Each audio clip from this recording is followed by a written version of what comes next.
Was gibt's Besseres, als sich an einem gechillten Montagmorgen einfach mal ein bisschen Codein zu gönnen? Es gar nicht zu machen und einfach das Video von Tomatolix zu schauen. Ich würde sagen, wir gehen rein. Ich werde jetzt Codein konsumieren. Tilo immer. Damit ihr das nicht machen müsst. Codeinhaltiger Jeder Rapper immer. Ich konsumiere jetzt Codein, dass ihr das nicht machen müsst. Hustensaft wird schon seit Jahren in der Hip-Hop-Szene gehypt. Ob in den USA oder in Deutschland, immer wieder sieht man Rapper mit dem lila Getränk in der Hand. Dabei sind sogar immer wieder einzelne Musiker. Ich habe tatsächlich, Chat, ich bin gar nicht live, aber Leute, die zuschauen, ich habe tatsächlich noch nie in meinem Leben Codein genommen. Und das ist eigentlich gar nicht so außergewöhnlich, weil ich glaube, die meisten Leute haben es nicht gemacht. Aber schreibt mal in die Kommentare, wenn ihr Codein genommen habt. Musiker durch den übermäßigen Konsum von Codein abhängig geworden oder sogar gestorben. Aber warum wird Codein eigentlich so gefeiert? Wie wirkt es und welche Gefahren bringt es mit sich? Das will ich herausfinden und spreche sowohl mit Konsumenten als auch Experten. Ist eigentlich ein spannendes Thema, weil, Digga, ich habe keinen Plan von Codein. Also, obviously, es ist auch gut, wenn man keinen Plan hat. Nehmt keine Drogen, wirklich. Ich habe keinen Plan und es nimmt mich mal Wunder, ein bisschen was darüber zu erfahren. Über das Thema. Außerdem mache ich das Selbstexperiment und werde Codein konsumieren, um zu schauen, was ich mache das Selbstexperiment und werde Tilo. Was die Substanz mit mir macht.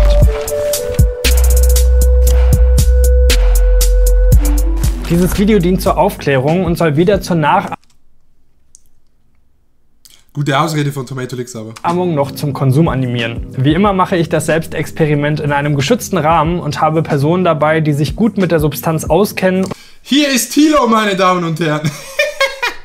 Scheiße. Und auf mich aufpassen. Ich rate euch ausdrücklich dazu, Gezeigtes nicht nachzumachen. Da man bei YouTube den Konsum von Freizeitdrogen nicht zeigen darf, trinke ich vor der Kamera nur Sprite mit Lebensmittelfarbe. Aber bevor ich damit starte, sollten wir vielleicht erstmal klären, was ist Codein eigentlich? Da Codein in erster Linie als verschreibungspflichtiges Medikament verkauft wird, habe ich einfach mal in der Apotheke nachgefragt. Codein gehört mit zu den Substanzen, die man aus Mohnsaft, Opium, gewinnen kann.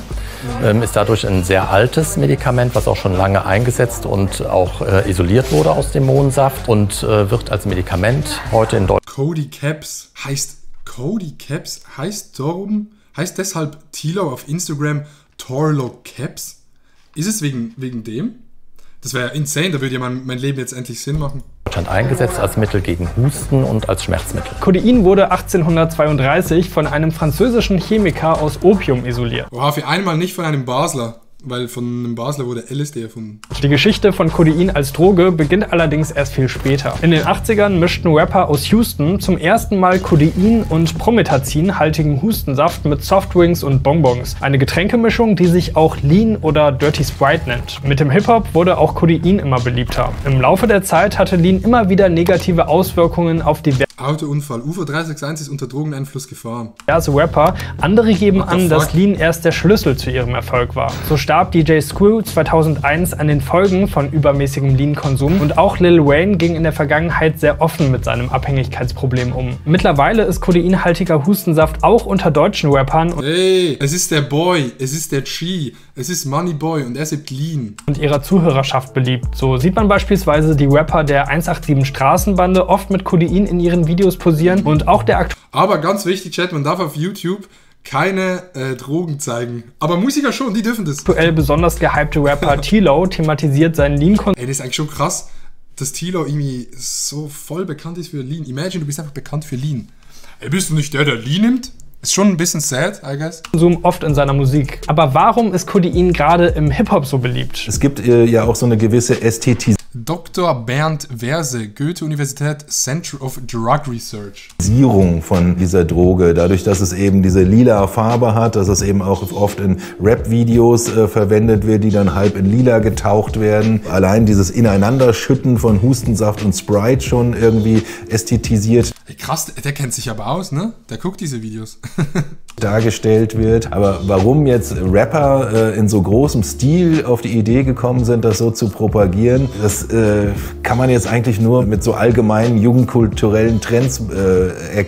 Ja, das würde ich ganz genau so sagen wie er.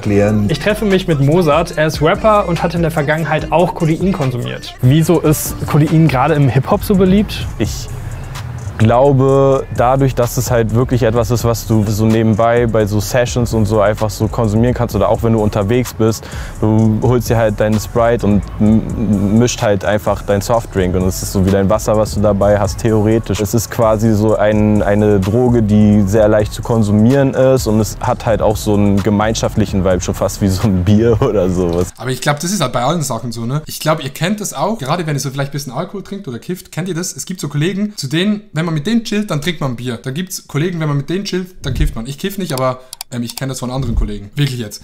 Und ich glaube, so ist es wahrscheinlich auch bei Codein.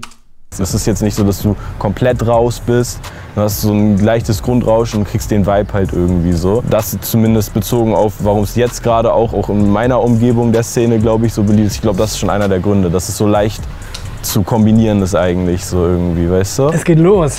Es ist in erster Linie, glaube ich, leicht zu konsumieren auch so. Wenn du kiffst, dann hast du halt Rauch und dann sieht es die Polizei, aber wenn du halt so das trinkst, kannst du das irgendwo reinmischen, du kannst es immer nehmen. Ja, es ist halt wie wenn du irgendwie so Schnaps in eine andere Flasche reindrippst, dann kannst du halt das immer überall einfach konsumieren. Bin ein bisschen gespannt und ich bin ein bisschen aufgeregt.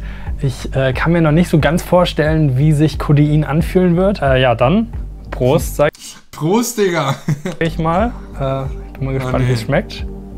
Also ist auf jeden Fall sehr süß. Ich bin gespannt, Digga. Ich habe gelesen, dass die Wirkung so nach 20 bis 60 Minuten ungefähr einsetzen soll. Ich mache es mir jetzt erstmal hier gemütlich. Krass, das ist eigentlich lang. Trink das Ganze in Ruhe und dann gucken wir mal, ja, was passiert.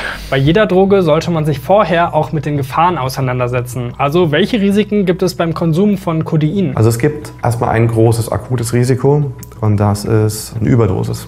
Also bei Opioiden kann man sich überdosieren. Die gehen halt auf unser Atemzentrum und können zu einer Atemlähmung führen. Das heißt, man sollte große Dosen nie alleine nehmen und das Gegenüber sollte darauf achten, dass die Atmung nicht zu flach wird, dass man keine blauen Lippen bekommt und gleichzeitig diese engen Pupillen. Das ist nämlich so. Das klingt so, als würde das sagen, aber grundsätzlich ist es mal zu empfehlen unter allen Jungs. Typische Anzeichen, wo man sofort agieren sollte. Meine Empfehlung ist, wenn man eine neue Substanz unbedingt ausprobieren möchte, sich niedrig rantasten. So, ich bin gerade dabei, die letzten Schlücke aus dem Cup zu nehmen. Gerade merke ich noch nichts, aber ich denke mal, in so 20 Minuten müsste es ja dann eigentlich losgehen. Bin gespannt. Man sieht Linja in super vielen Musikvideos, aber irgendwie kenne ich kaum jemanden, der das schon mal tatsächlich ausprobiert hat. Deswegen frage ich mich, wie weit verbreitet ist Codein als Droge denn überhaupt? Dazu gibt es erstaunlich wenig Daten. Also wir mit unserer lokalen Ich persönlich kenne, glaube ich, niemand, der das nimmt.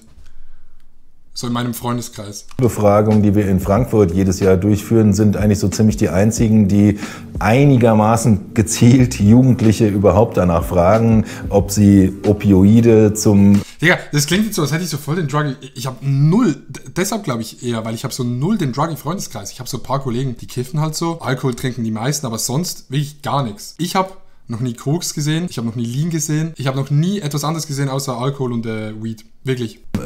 Zu Rauschzwecken verwenden. Und da ist Lean auch nur eines der Beispiele, das wir da anführen.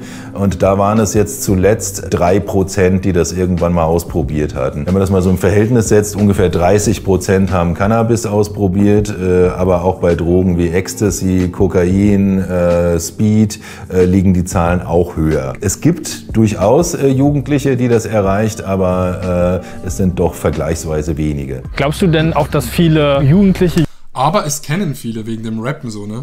Junge Erwachsene, die das hören, dann anfangen selber Codein zu konsumieren? Oder ist es eher so, dass die Künstler, die irgendwie die Musik machen, die vielleicht irgendwie Codein konsumieren? Also die Künstler safe kenne ich auch so auf jeden Fall gut Leute so auch aus dem engeren Umfeld, so die das auch regelmäßig konsumieren. So. Ich glaube schon, dass es Kids machen, weil sie halt das hören in den Songs und dann holen sie sich das halt deshalb. Also ich selber habe das ja genauso gemacht. Ich spreche da auch aus eigener Erfahrung so und ich habe auch lernen müssen in den letzten 2-3 Jahren. Ey, das ist ein sympathischer Dude, Digga. Was hat eine geile Stimme, so ein bisschen ASMR-Type-Beat. Auch meine Aussagen für einen Einfluss haben auf die Außenwelt. So. Man würde sich wundern, aus was für kleinen Reimen, die man eigentlich nur so nebenbei geschrieben hat, manches Kid sich irgendwie dann in die Realität was rausgezogen hat und das dann auch wirklich umgesetzt hat, weißt du? So. Die Kids bei mir da auf der Ecke rennen plötzlich mit Codein rum und so und pumpen halt die Mucke. Also es ist ein eindeutiges, zusammenhängendes Ding. So. zu 100%. Generell bei allen Drogen, so die dort, so auch Xanax und all der ganze Kack. Also das wird zum Trend bei der Jugend dadurch, definitiv, auf jeden Fall. Es sind jetzt 50 Minuten vergangen, seitdem ich angefangen habe, das Codein zu trinken. Ich merke jetzt gerade noch keine ultra krassen Effekte. Also ich fühle mich gerade irgendwie ganz gut. Ich bin entspannt und habe ein bisschen schwitzige Hände so. Ich habe dann noch ein bisschen abgewartet, aber weil ich wirklich gar keine starken Effekte gespürt habe, habe ich mich dazu entschieden, noch ein kleines bisschen Codein nachzunehmen. Ja, die einzige Gefahr bei Codein ist eine Überdosierung.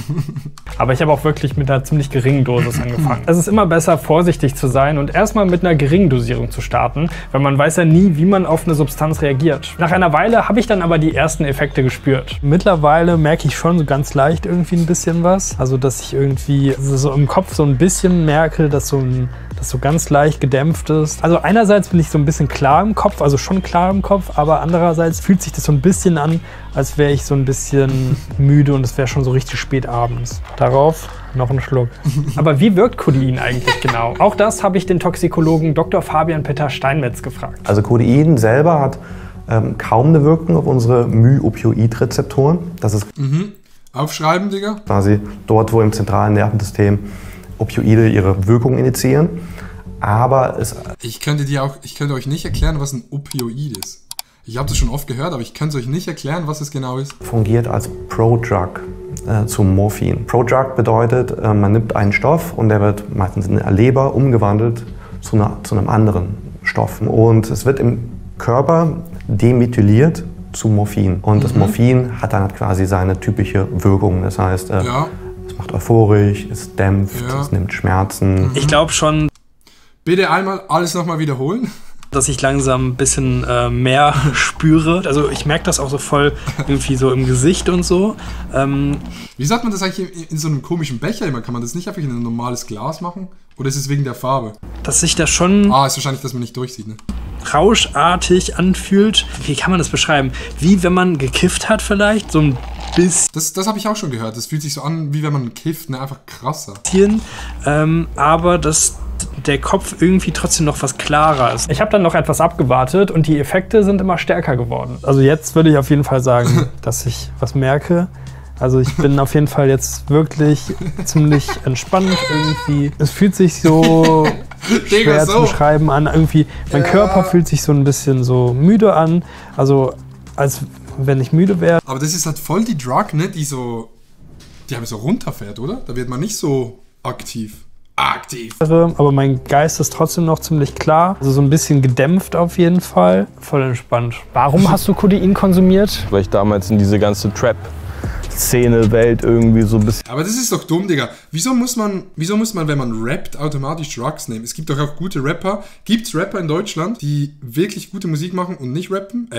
Und nicht Drugs nehmen? Safe gibt's das, oder? ...den reingeglitscht bin und ich fand's halt einfach interessant. So ein paar Tage vorher dann gedacht, ich würde das gerne mal probieren. Dann steht ein Homie damit da, ja, und dann ab dafür. Und so ging es dann halt einfach los und relativ schnell, Gott sei Dank, auch wieder vorbei. So. Jetzt konsumierst du kein Codein mehr? Nee, gar nicht. Das letzte Mal war irgendwann 2020. Ja. Und da krass, das ist ja schon 2 Jahre her. hatte ich auch eine, Das hab ich gut ausgerechnet, ich weiß schon. Erfahrung, die mich ja schon fast ein bisschen traumatisiert hat, würde ich sagen. Okay, was ist da passiert? Ich war mit einem anderen Homie, mit einem Rapper-Freund, haben wir ein bisschen gechillt bei ihm in der Wohnung und dann hatten wir auch ein bisschen Codein getrunken halt so. Und jeder hatte irgendwie so eine 1-Liter-Flasche sich gemischt und ich lag den ganzen Abend so quer auf der Couch.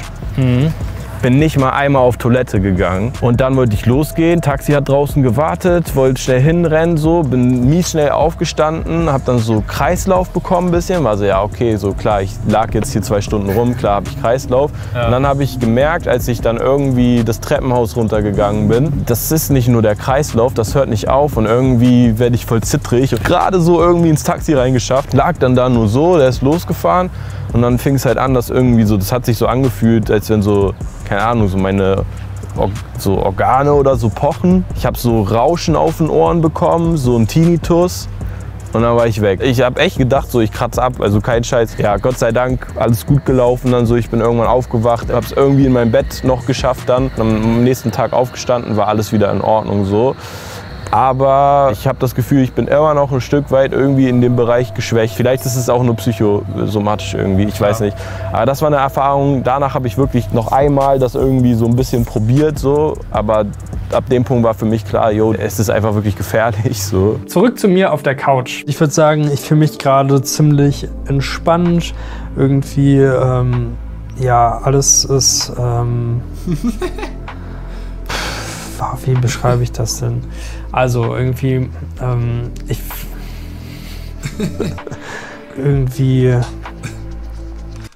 Wie kann man so einen Song machen? Ich kann nicht mehr reden, Alter. Meine Augen sind schwer. Es fühlt sich auch gut an, die Augen einfach zuzumachen und einfach so rumzuhängen. Also ich fühle mich so leicht, vielleicht so ein bisschen wie in Watte gepackt oder so. So voll Wie in Watte gepackt, what the fuck? die Entspanntheit irgendwie, als wenn ich gerade irgendwie im Urlaub wäre und irgendwie so am Strand liege, auf so einer Strandliege. Man hört so das Oha, wenn ich am Strand liege, auf einer Strandliege. Tilo, Tomato Licks, Low, the new rapper. Rauschen des Meeres im Hintergrund und die Sonne scheint so leicht irgendwie auf Was? einen drauf. Vielleicht Digga! ist aber im Schatten, damit es nicht zu warm Der ist komplett in seinem Film. wird. Alles klar mit dir, Tom? Und ja, man muss einfach nichts machen. Also man hat einfach nichts, also man muss gerade einfach nichts machen. Also Ja. man hat kein Ey, wirklich an alle zu Hause, nehmt keine Drogen. Macht das nicht nach, der macht das wirklich zum Testen. I swear. keine To-Do-Liste und so, sondern kann einfach chillen. Bist du denn irgendwie abhängig geworden von Codein? Ja, kurze Zeit schon, definitiv, weil es für mich so easy war irgendwie. So, es war, ich gehe ins Studio rein, nehme meinen Double Cup so, Ja. mache halt meine Mische und dann geht's. Double Cup, ist es? Double Cup? Yo. Digga, langsam machen die ganzen Rap-Songs Sinn. Okay, Tomato Licks hat auch aus einem Double Cup getrunken, okay. Double Cup ist halt so ein Ding, keine Ahnung wieso, aber es ist wahrscheinlich ein Ding, okay, I see. Digga, langsam werde ich gebildet. Zeit los irgendwie so. Und dann noch Joints geraucht nebenbei die ganze Zeit und dann war es halt so ein Standard-Flow, der Ja. irgendwie drin war. Und dadurch kam die Sucht vor allem dadurch, dass es in Verbindung mit dem Lifestyle stattgefunden hat. Auch diese Charakterstärkung ich mir gegeben habe, meinen Ego-Push dadurch oder was auch immer, weißt du. So, also das hat auf psychischer Ebene auch süchtig gemacht, weißt du. Auch dieses ich hab Codein, so, das hat nicht mal was mit dem Körper dann vielleicht zu tun. Das ist auch eine psychische Sache, Ja. gerade bei Künstlern, glaube ich. Das unterschätzt man auch, weil das kann auch überspringen, das Muster auf andere Süchte und so. Wie hoch ist das Abhängigkeitspotenzial von Codein? Also das psychische Abhängigkeitspotenzial ist geringer als bei Heroin oder Morphin. Wobei man dazu sagen muss, es hängt immer ganz stark ab davon, wie man es konsumiert. Je schneller man einen Stoff aufnimmt und je mehr man vor allen Dingen auch die Tätigkeit des Konsumierens mit einer Wirkung assoziiert, desto höher ist halt immer die Wahrscheinlichkeit Ist bei allem so, oder? für so eine psychische Abhängigkeit. Und das ist halt zum einen dadurch, dass man es oral konsumiert und zum anderen dadurch, dass es eine Pro-Drug ist. Das heißt, es dauert ein bisschen länger, bis das Morphin entsteht, ist das eher gering ausgeprägt. Aber natürlich, wenn man es dauerhaft konsumiert, entsteht trotzdem eine Toleranz. Und wenn man es nachher aufhört, also gerade einen längeren, höheren Konsum, wenn man den nachher aufhört, gibt es im Prinzip die gleichen Entzugssymptomatiken wie beispielsweise bei Heroinentzug. Beim Selbstexperiment war ich nicht die einzige Person, die Codein konsumiert hat, damit das nicht so ein unnatürliches Setting ist, weil in der Regel macht man das ja nicht alleine. Was ich auch ganz interessant finde, ist, wie unterschiedlich die Wirkung von Codein ist, weil bei der anderen Person, die hier Codein mit mir nimmt, hat die Wirkung viel schneller eingesetzt und auch viel stärker. Also wir haben die gleiche Dosis genommen. Ich nehme Codein und ich kote in das WC. Trotzdem sind unsere Erfahrungen so ein bisschen unterschiedlich. Und das habe ich auch häufiger gelesen, dass die Wirkung von Codein von Person zu Person super unterschiedlich sein kann. Was man auch beachten sollte, ist, dass Codein nicht bei jedem Menschen gleich verstoffwechselt wird, was auch gefährlich werden kann. Es gibt Menschen, die verstoffwechseln das halt sehr effizient und da entsteht halt sehr viel Morphin auf einmal und das kann dann wiederum kritisch werden. Umgekehrt gibt es aber auch Leute, die verstoffwechseln kaum Codein zum Morphin. Das heißt, die können so viel nehmen, wie sie wollen und merken eigentlich kaum eine Wirkung, haben aber dann halt wiederum ein Risiko für irgendwelche anderen Nebenwirkungen, weil sich dann halt der Stoff anderweitig irgendwie anreichert oder anderweitig verstoffwechselt wird. Irgendwann hat die Trägheit dann so ein bisschen nachgelassen und ich habe mega Hunger bekommen. Also sind wir rausgegangen, um etwas zu essen zu kaufen. Auch das Rumlaufen war super entspannt und hat voll Spaß gemacht. Das war so ein warmer Sommerabend und irgendwie war das eine ziemlich angenehme Atmosphäre. Die Entspanntheit, die ich auf der Couch gespürt habe, hat sich auch durch den Spaziergang gezogen. Und auch das sonst vielleicht etwas stressige Großstadttreiben hat mich nicht aus der Ruhe gebracht. So, habe mir gerade erstmal schön was zu essen geholt, weil langsam habe ich echt Hunger bekommen. Geil, Mann. Ich hätte echt gedacht, dass ich jetzt irgendwie gar keinen Hunger habe irgendwie durch das Protein, aber irgendwie ist schon so. Also ich habe schon richtig Hunger gerade. Wir sind jetzt wieder zurück und ich habe ein bisschen das Gefühl, dass mich das ganze Rumlaufen draußen wieder so ein bisschen nüchtern gemacht hat. Also deshalb erstmal nochmal ein Double Cup. Ich merke die ganzen Effekte auf jeden Fall nicht mehr so richtig stark. Also so wirklich lang hat das alles nicht angehalten. Es sind mittlerweile über 3 Stunden vergangen, seitdem ich angefangen habe, Codein zu konsumieren. Und ich habe das Gefühl, dass die Wirkung mittlerweile nachgelassen hat. Also ich fühle mich jetzt müde, aber auch müde so vom Kopf her und ich habe auch keine Lust jetzt nochmal irgendwie nachzulegen oder so. Ja, ich freue mich erst, wenn die Kamera aus ist. jetzt, dass das Ganze vorbei ist. Und ich bin mega gespannt, ob ich davon morgen noch irgendwas merken werde. Also ob ich einen Kater bekomme oder sowas. Was glaubst du, warum sind gerade diese betäubenden Substanzen ja, so beliebt oder werden auch immer beliebter? Für mich persönlich war es ein kleiner Cheatcode, als ich vor allem auch Sans dann viel genommen habe, wo ich Codein genommen habe, war es ein Cheatcode. Du fühlst vieles nicht mehr, dadurch ist dir vieles egal. Das ist die größte Superpower, die du haben kannst, weil das hast du eigentlich, wenn du komplett bei dir bist, wenn du viel Selbstbewusstsein hast, dann hast du auch diese I don't care, wer jetzt was über mich denkt und bla. Das hast du auch, wenn du dich so betäubst durch diese Drogen, nur du tauscht immer Gesundheit, mentale oder körperliche, gegen diesen Zustand. Wir haben den Tag danach und ich muss sagen, ich fühle mich heute nicht so gut. Also ich habe nicht so gut geschlafen und mir ist so ein bisschen schlecht. Also es fühlt sich so an, als hätte ich ein bisschen Sodbrennen. Also so die Magensäure kommt mir immer wieder ein bisschen hoch. Und auch vom Kopf her bin ich eher so ein bisschen matschig. Also ich kann mich auf nichts so richtig konzentrieren und irgendwie fällt mir heute alles ein bisschen schwerer. Irgendwie fällt mir heute alles ein bisschen schwerer. Das klang richtig sad. Fazit, ich kann den Hype um Codein nicht so wirklich nachvollziehen. Also klar, man fühlt sich ziemlich entspannt, aber das bekommt man ja auch ganz gut durch andere Dinge hin. Also da braucht man nicht unbedingt ein Opiat, das ja schon ein relativ hohes Abhängigkeitspotenzial hat. Deswegen und auch weil es mir am Tag danach nicht so besonders gut ging, habe ich nicht wirklich das Bedürfnis, das Ganze nochmal zu machen. Ich habe das Gefühl, dass es oft vielleicht gar nicht direkt um die Wirkung geht, sondern vielleicht eher um den Flex und die Ästhetik von Lean. Was denkt ihr über Codein? Schreibt es gerne mal in die Kommentare. Wenn ihr jetzt sehen wollt, wie ein anderes Opiat, nämlich Heroin, wirkt, dann... Sehr, sehr geiles Video. Grüße gehen raus an Tomatolix. Guckt auf seinem Kanal vorbei. Schreibt mal in die Kommentare wirklich, was ihr davon denkt. Habt ihr das schon mal genommen? Ich nicht. Ich kenne niemanden. Nehmt keine Drogen. Wir sehen uns beim nächsten Video auf dem besten Zweckkanal von Österreich und Deutschland und der Schweiz. Tschüss. My heart just got stuck between these loops. My heart